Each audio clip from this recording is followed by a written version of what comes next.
Cuando despertó se sentía mejor de lo que se había sentido en muchas semanas. Simplemente no se sentía enfermo. Se apoyó un momento en el marco de la puerta que separaba su dormitorio y el baño, hasta que estuvo seguro de que no se había mareado.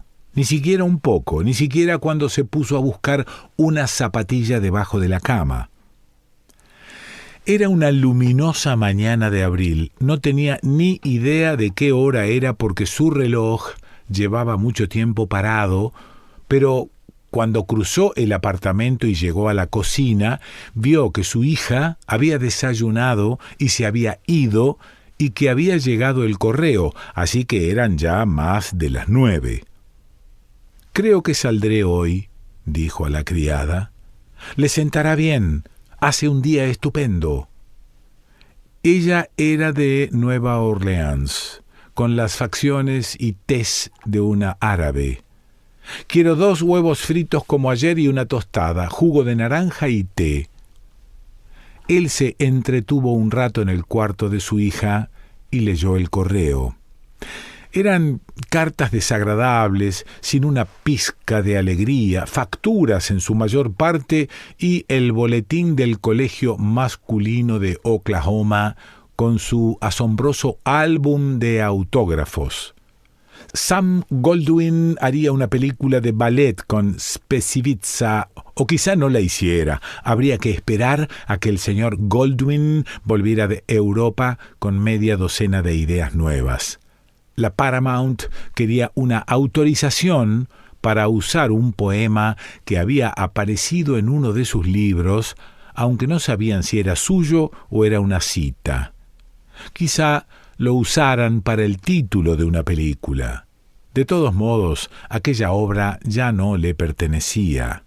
Había vendido los derechos para una película muda hacía muchos años y para la versión sonora hacía un año. «Nunca tendrás suerte con las películas», se dijo a sí mismo. «Ya tuviste bastante con la última». Mientras desayunaba, miraba por la ventana a los estudiantes que cambiaban de clase en el campus de la universidad al otro lado de la calle. «Hace 20 años yo estaba cambiando de clase», dijo a la criada, que se rió con su risa de debutante. «Necesitaré que me deje un cheque», dijo ella, «si va a salir». No voy a salir todavía. Tengo que trabajar 2 o 3 horas. Saldré por la tarde». «¿A dar un paseo en coche?» «No volveré a conducir ese viejo cacharro. Lo he vendido por $50. Iré en el autobús, en el piso de arriba del autobús». Después de desayunar se recostó 15 minutos. Luego se puso a trabajar en su despacho. El problema era un cuento para una revista que hacia la mitad le había parecido tan flojo que había estado a punto de romperlo. La trama era como subir por unas escaleras interminables. Había agotado su repertorio de golpes de efecto y los personajes, que tan airosamente habían dado sus primeros pasos hacía solo 2 días, no alcanzaban el nivel de un folletín. «Sí, la verdad es que necesito salir», pensó. «Me gustaría llegar hasta el valle de Shenandoah o ir a Norfolk en el ferry». Pero ambas ideas eran imposibles. Requerían tiempo y energía, 2 cosas que a él no le sobraban. Lo que le quedaba debía reservarlo para el trabajo. Repasó el manuscrito subrayando con lápiz rojo las frases acertadas y después de guardarlas en una carpeta, rompió el resto muy despacio y lo tiró a la papelera. Luego se puso a pasear por la habitación mientras fumaba y hablaba consigo mismo de vez en cuando. «Bueno, veamos. Ahora lo siguiente sería... veamos ahora». Un rato después se sentó pensando: «Estoy cansado. No debería haber tocado un lápiz durante 2 días». Revisaba el apartado «Ideas para cuentos» de su cuaderno cuando la criada lo interrumpió para decirle que la secretaria llamaba por teléfono, una secretaria que trabajaba por horas y lo ayudaba desde que cayó enfermo. «No hay nada», dijo.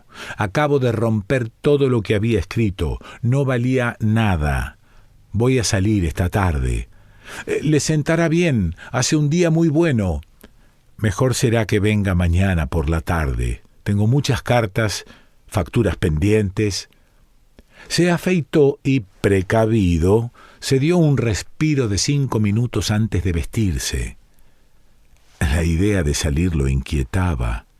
No tenía ganas de que los ascensoristas le dijeran que se alegraban de verlo y decidió bajar en el montacargas, donde no lo conocía nadie.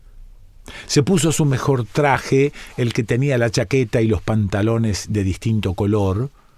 Solo se había comprado 2 trajes en 6 años, pero eran los mejores trajes.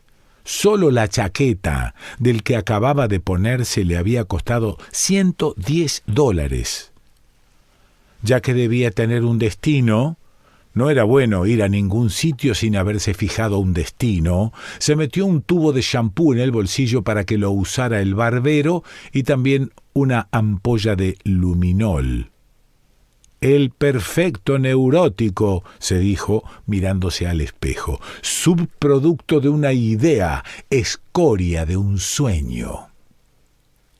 Fue a la cocina y se despidió de la criada como si fuera a Little America. Una vez en la guerra había requisado por pura fanfarronería un vehículo y lo había conducido de Nueva York a Washington para estar en el cuartel a la hora de pasar revista.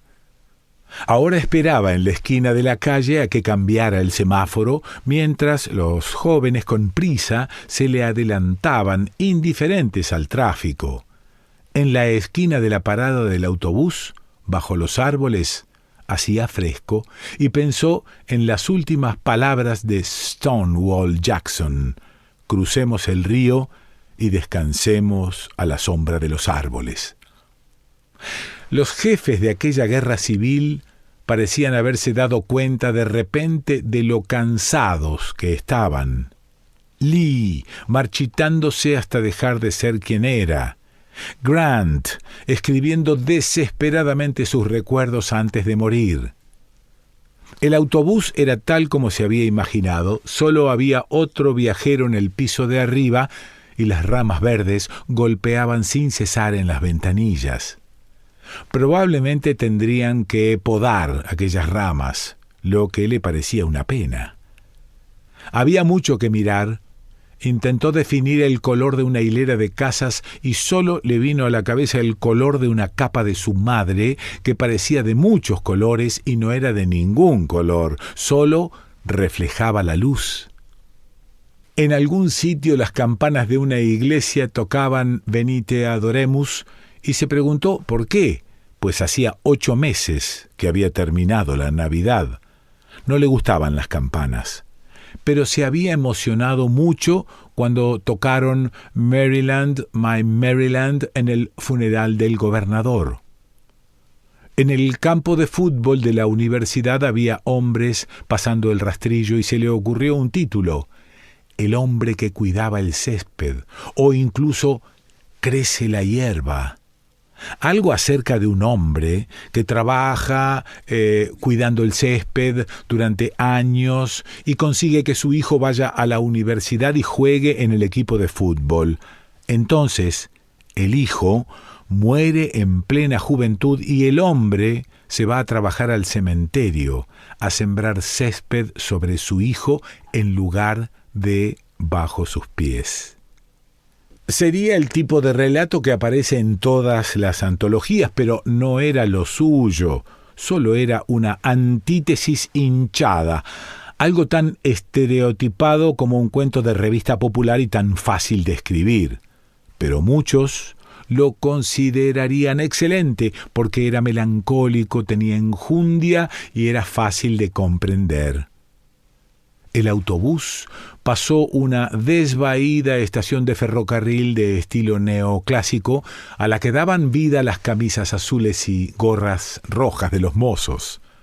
La calle se estrechaba al llegar a la zona comercial y de repente aparecieron chicas vestidas de colores chillones, todas bellísimas. Pensó que nunca había visto tantas chicas guapas. También había hombres, pero todos parecían un poco ridículos, como él cuando se miró al espejo. Y había viejas, más bien feas, y también, de repente, chicas vulgares y desagradables, pero en general eran bonitas, vestidas de todos los colores, entre los 6 y los 30 años, y sus caras no transparentaban ningún proyecto, ningún conflicto, solo un estado de dulce suspensión provocativo y sereno. Durante un instante amó la vida con todas sus fuerzas y no sintió el menor deseo de renunciar a ella. Pensó que quizá había cometido un error al salir a la calle tan pronto. Se bajó del autobús, agarrándose cuidadosamente a la barandilla. Recorrió una manzana hasta la barbería del hotel, pasó ante una tienda de deportes y miró el escaparate, pero solo le interesó un guante de béisbol que ya estaba ennegrecido por la palma.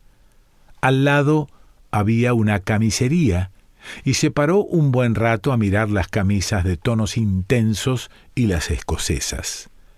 10 años atrás, durante un verano en la Riviera, el escritor y algunos más habían comprado camisas de obrero de color azul oscuro y probablemente habían creado aquella moda. Le gustaron las camisas a cuadros, llamativas como uniformes, y deseó tener 20 años e ir a un club de playa con el cielo pintado como un ocaso de Turner o un amanecer de Guido Reni. La barbería era espaciosa, llena de luz, perfumada. Hacía meses que el escritor no iba al centro de la ciudad para semejante cometido y se encontró con que su barbero de siempre estaba enfermo, con artritis, así que le explicó a su compañero cómo usar el champú. Rechazó el periódico y se sentó casi feliz, sensualmente satisfecho, al sentir los fuertes dedos en el cuero cabelludo, mientras le venía a la memoria el recuerdo agradable y entremezclado de todos los barberos que había conocido. Una vez había escrito un cuento sobre un barbero. En 1929, el propietario de su barbería favorita en la ciudad donde vivía entonces había ganado una fortuna de $300,000 gracias a las confidencias de un industrial de la zona y estaba a punto de retirarse. El escritor se despreocupó del asunto porque estaba a punto de irse a Europa a pasar unos años con lo que tenía ahorrado, y aquel otoño, al oír cómo aquel barbero había perdido toda su fortuna, se decidió a escribir un cuento disfrazando con cuidado los detalles, pero girando siempre sobre la idea de un barbero que prospera para luego hundirse. Llegó a sus oídos, sin embargo, que en la ciudad habían reconocido la historia y había provocado cierta irritación. El lavado terminó. Cuando salió al vestíbulo, una orquesta empezó a tocar en el bar del otro lado de la calle y se detuvo un momento en la puerta para oírla. Hacía tanto que no bailaba. 2 noches, quizá, en 5 años, aunque una reseña de su último libro había mencionado que era un fanático de los cabarets. La misma reseña decía también que era infatigable. Algo, cuando aquella palabra resonó en su mente, le hizo daño y sintió que le acudían a los ojos lágrimas de debilidad y se fue. Era como al principio, hacía 15 años, cuando decían que tenía una facilidad terrible, y él trabajaba como un esclavo clavo en cada frase para no darles la razón. «Otra vez me estoy amargando», se dijo, «y no es bueno, tengo que volver a casa». El autobús tardó mucho tiempo en llegar, pero no le gustaban los taxis, y todavía esperaba que le sucediera algo en el piso de arriba del autobús mientras pasaba entre los árboles de la avenida. Cuando por fin llegó el autobús, le costó algún trabajo subir los escalones, pero valió la pena porque lo primero que vio fue a 2 alumnos de preuniversitario, un chico y una chica, sentados sin ninguna timidez en el pedestal de la estatua del general Lafayette, con toda la atención concentrada en sí mismos. El aislamiento de los 2 chicos lo emocionó, y pensó que debería aprovecharlo profesionalmente, aunque solo fuera para compararlo con el creciente retraimiento de su vida y la necesidad cada vez mayor de cosechar en un campo ya muy cosechado. Necesitaba una reforestación y era absolutamente consciente de ello y esperaba que el terreno soportara una nueva siembra. Nunca había sido el mejor terreno posible, pues había tenido una temprana debilidad por lucirse en lugar de escuchar y observar. Allí estaba el edificio de apartamentos. Miró hacia arriba, a las ventanas de su casa, en el último piso, antes de entrar. «La residencia del escritor de éxito», se dijo. «Me gustaría saber qué libros maravillosos estará escribiendo. Debe ser magnífico disfrutar de un don semejante, pasar la vida sentado con un lápiz y un papel, trabajar cuando quieres, ir a donde te dé la gana». Su hija todavía no había llegado, pero la criada salió de la cocina y dijo: «¿Se lo ha pasado bien?» «Perfecto», dijo. «He estado patinando, he ido a la bolera, he jugado con el abominable hombre de las nieves y he terminado en un baño turco. ¿He recibido algún telegrama?» «Nada. ¿Puede traerme un vaso de leche?» Atravesó el comedor y entró en su despacho. Y por un momento lo cegó el reflejo del último sol de la tarde sobre sus 2000 libros. Estaba bastante cansado. Se echaría 10 minutos y luego vería si se le ocurría alguna idea en las 2 horas que faltaban para cenar. Francis Scott Fitzgerald.